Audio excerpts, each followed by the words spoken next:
നാട്ടുവിശേഷങ്ങളിലേക്ക് എല്ലാ മാന്യ പ്രേക്ഷകർക്കും സ്വാഗതം. ഈ ചാനൽ ആദ്യം മുതൽ അവസാനം വരെ കാണുക. സബ്സ്ക്രൈബ് ചെയ്യാത്തവർ സബ്സ്ക്രൈബ് ചെയ്യുക, ഷെയർ ചെയ്യുക, ലൈക്ക് ചെയ്യുക, കമന്റ് ചെയ്യുക. ദേശീയോത്സവമായ കൽപ്പാത്തി തേര് നടന്ന സ്ഥലത്താണ് ഞാനിപ്പോൾ നിൽക്കുന്നത്. തേര് കഴിഞ്ഞെങ്കിലും അതിൻ്റെ കച്ചവടങ്ങളും കാര്യങ്ങളും ഇപ്പോഴും വളരെ ഭംഗിയായി നടന്നുകൊണ്ടിരിക്കുന്നു.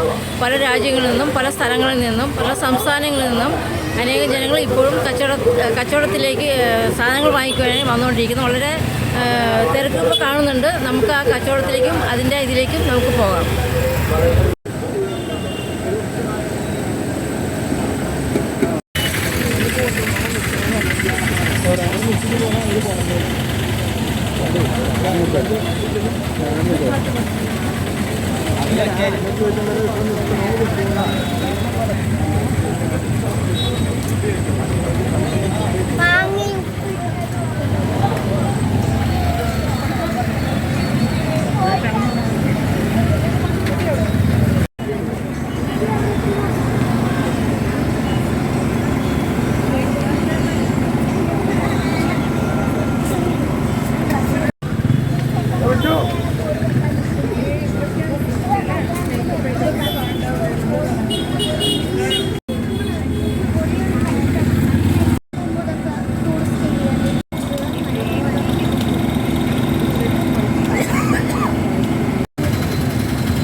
உங்க வீட்டு அருகிலே இருக்குமா?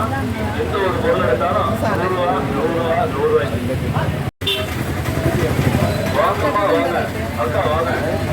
இந்த ஒரு நல்ல ஒரு வாய்ப்பை பயன்படுத்தி வீட்டு அருகிலே இருக்குமா?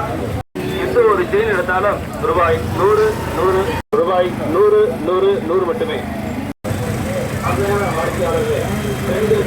ദേശീയോത്സവമായ കൽപ്പാത്തി രഥോത്സവം നടന്ന സ്ഥലത്താണ് ഞാനിപ്പോൾ നിൽക്കുന്നത്. തേര് കഴിഞ്ഞ് ഒരു മാസത്തോളം കച്ചവടങ്ങൾ ഇവിടെ വളരെ തകൃതിയായി നടന്നുകൊണ്ടിരിക്കുകയാണ്. പല രാജ്യങ്ങളിൽ നിന്നും പല സംസ്ഥാനങ്ങളിൽ നിന്നും തന്നെ ആളുകൾ ഇപ്പോഴും വളരെ അധികം കച്ചവടത്തിന് സാധനങ്ങൾ വാങ്ങിക്കാനായി വന്നുകൊണ്ടിരിക്കുകയാണ്. നമുക്ക് വീട്ടിൽ ഉപയോഗിക്കുന്ന പല സാധനങ്ങളും ഇപ്പോഴും വളരെ വില കുറഞ്ഞും നല്ല ക്വാളിറ്റിയുള്ള സാധനങ്ങളും ലഭിക്കുന്നതാണ്. നമുക്ക് കച്ചവടത്തിനും അതിൻ്റെ മറ്റു കാഴ്ചകളിലേക്ക് നമുക്ക് പോകാം.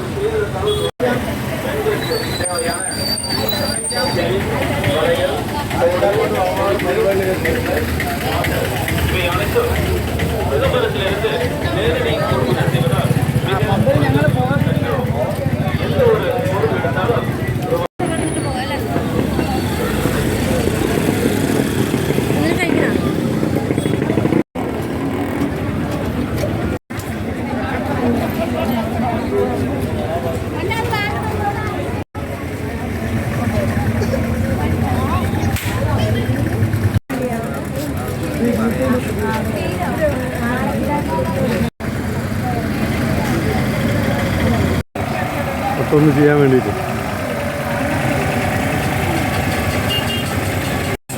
എത്ര വർഷമായി വരാൻ തുടങ്ങിയിട്ട്?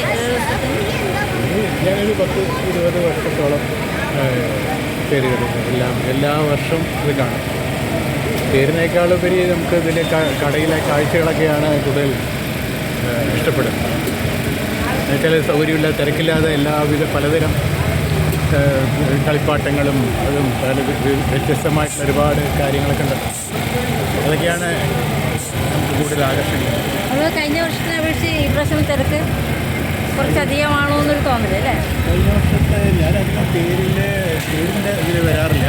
തേര് കടകളിലാണ് വളരെ സജീവമാണ്. ഇത് നല്ല ഒരുപാട് ജനപങ്കാളിത്തം ഉള്ളതായിട്ട് എനിക്ക് തോന്നുന്നു. ഇതിൽ ഇവിടുത്തെ ദേശവാസികൾ മാത്രമല്ല, പല സ്ഥലത്തു നിന്നും പാലക്കാട്ടിലെ എല്ലാ സ്ഥലത്തുനിന്നെല്ലാം ആൾക്കാർ വരുന്നുണ്ട്. അതുതന്നെ ഇവിടെ ഒരു മൊത്തം ഇവിടെ ലൈവായിട്ട് ഉണ്ടാകും. അതൊരു സന്തോഷം.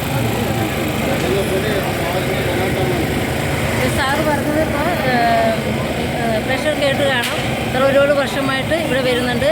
തേരിനെക്കാട്ടിയും പ്രാധാന്യം അവിടെയുള്ള കച്ചവടങ്ങൾ, അതാണ് സാറ് ഉദ്ദേശിക്കുന്നത്. കാരണം കച്ചവടം അതാണ് വളരെ തകൃതിയായിട്ട്, തേരിനുള്ളതിനെക്കാട്ടും ജനം ഇപ്പോൾ കച്ചവടത്തിന് എല്ലാ ദിവസവും വൈകുന്നേരങ്ങളിൽ കാലത്ത് മുതലുണ്ട്, പക്ഷേ വൈകുന്നേരത്തിൽ ഭയങ്കര തിരക്കായിരിക്കും. നമുക്ക് കടക്കാൻ പറ്റാത്ത അത്രയും തിരക്കായിരിക്കും കൽപ്പത്തി രഥോത്സവം നടന്ന സ്ഥലത്ത്. ഒരു പ്രത്യേകത എന്താണെന്ന് വെച്ചാൽ അത്രയേറെ കാഴ്ചകളാണ് ഇവിടെയുള്ളത്. കണ്ടവർ തന്നെ വീണ്ടും വീണ്ടും കാണാൻ വരുന്നു എന്നുള്ളതാണ് ഏറ്റവും അതിൻ്റെ സവിശേഷത. എന്നുവെച്ചാൽ അത്രയേറെ സാധനങ്ങൾ വഴിയോരത്തും നല്ല വ്യത്യസ്തങ്ങളായിട്ടുള്ള വിഭവങ്ങൾ ഒരുക്കിയിട്ടുണ്ട് എന്നുള്ളതാണ്. ചില കുട്ടികളും ഒരുപാട് ജനപങ്കാളിത്തം എന്ന് പറഞ്ഞാൽ കുട്ടികളാണ് ഏറ്റവും കൂടുതൽ ഉള്ളത്. എന്നുവെച്ചാൽ ഇതിൻ്റെ കാഴ്ചകൾ ഏകദേശം ഒരു രാത്രി ഒരു 12 മണി വരെയൊക്കെ കടകളെല്ലാം തന്നെ ഉണ്ടാവുമെന്നാണ് വിചാരിക്കുന്നത്. ഏതായാലും വളരെ സന്തോഷമുണ്ട് തേരിൻ്റെ വിവിധ കാഴ്ചകളെല്ലാം തന്നെ കാണാൻ തന്നെ. ഓരോ വർഷം കഴിയുന്തോറും അതിന് പുതുമ വരുന്നുണ്ടെന്നാണ്. അതിൽ കളിപ്പാട്ടങ്ങളിലും എല്ലാം ഈ കടയിലുള്ളവർ പുതുമ കൊണ്ടുവരുന്നുണ്ട് എന്നുള്ളതാണ് അതിൻ്റെ പ്രത്യേകത. വിവരം തന്നതിന് വളരെ നന്ദി. ഓക്കെ, വളരെ ചാനലിനും എൻ്റെ എല്ലാവിധ ആശംസകൾ നേരുന്നു. മറ്റൊന്നും ഇല്ലാതല്ല, മറ്റേതും ഇതുപോലെയാവില്ല. ടോപ്പ് ഇൻ ടൗൺ പാലക്കാട് സന്ദർശിക്കുക. Top in town.